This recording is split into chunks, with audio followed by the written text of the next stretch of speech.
everyone, this is Felicia Bender, the Practical Numerologist. If you want to become a coach, an influencer, best-selling author, host your own show, podcast, or anything of this nature, and yet you can't quite decide on your angle or your ideal client, or maybe even your specific niche, if you're really working with that, struggling with that right now, this video is for you. So let's see if we can gain some focus by looking at what type of coaching business would align with you by life path number. And if you're super serious about numerology, I advise you to look at your full numerology profile, of course. And yet, if you only look at one other number with your life path number, I urge you to also watch the video for your destiny, or sometimes called expression number, if you know that in your full chart.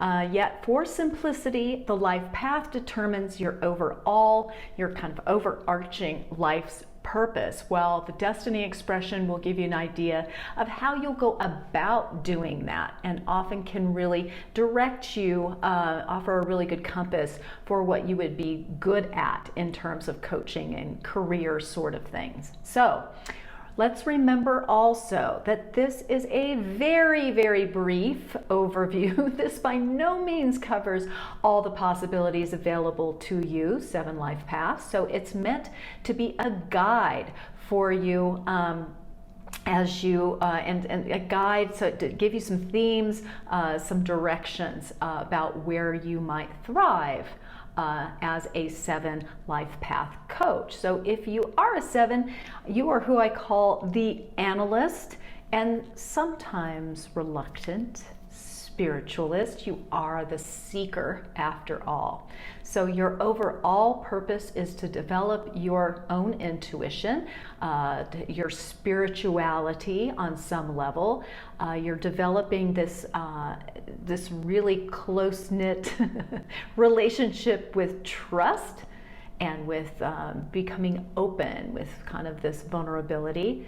This is all balanced against your desire for data-driven analysis. So you're the brainiac and also super psychic. So pull those together for your coaching practice, and voila, there you are. So sounds easy, right? Haha.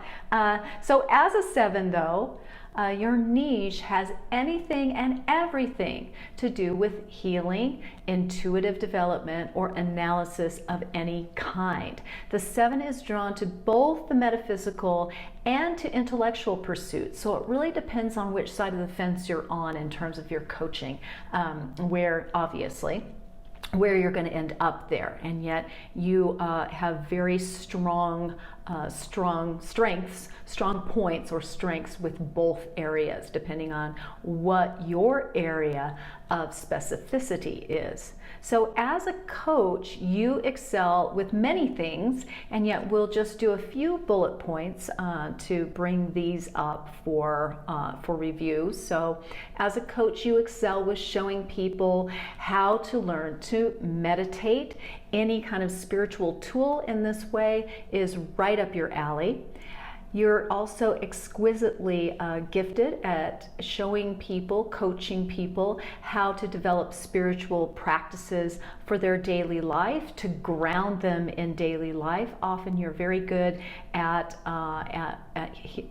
training the healers in some ways about how to do this, training people who are on that path as well.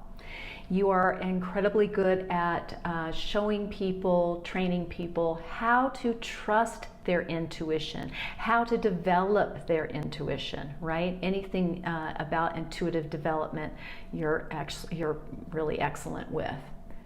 Possible points of power for you. Again, there are many here. We're just going to pull forward a few to highlight. So one of your points of power is in sharing your vast knowledge of spiritual practices or your specific expertise with anything of your choosing. You're incredibly good. Again, usually the 7 is such a studious being that you've got a lot of modalities that you have studied, that you have practiced, that you have experimented with. You are very good at that. So those are things that you can integrate into your training process or your coaching process.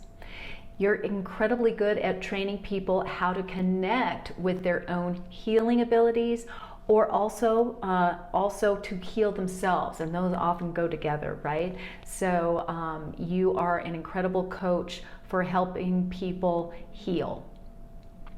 You're also very gifted with supporting people through personal or professional or spiritual crises, right? Using these tools, using your wisdom, using your ability to have the intuitive and the analytical and balance that.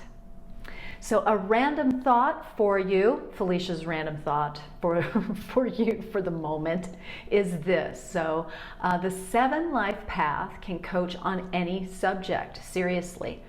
Yet you're often drawn to things like yoga, other spiritual practices. The 7 often finds themselves working personally with mystery food sensitivities or health issues in your own life, which opens the door to coaching in these areas.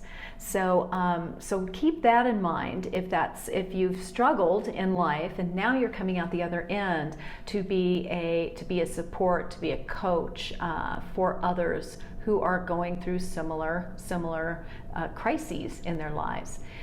Becoming a traditional therapist or a counselor really is not out of the question for you as a 7, and yet the 7 will often infuse other modalities into the mix if you're doing something traditional. So you'll often bring in with traditional therapy, past life regression, EMDR, anything of that nature. You'll pull in to give it more more depth and breadth in terms of the spiritual aspect of health and healing. So if there's one thing to be aware of, and there's always more than one, right? That I would just say that the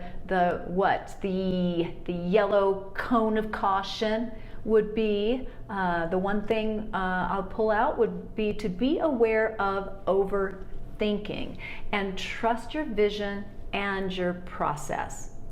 Again, watch for your life path, which you're obviously doing, and your expression or destiny number, if you do know what that is, for a more expansive picture of where you would thrive with a coaching business. And yet in the meantime, it's time to get out there and make it happen. 7 Life Path.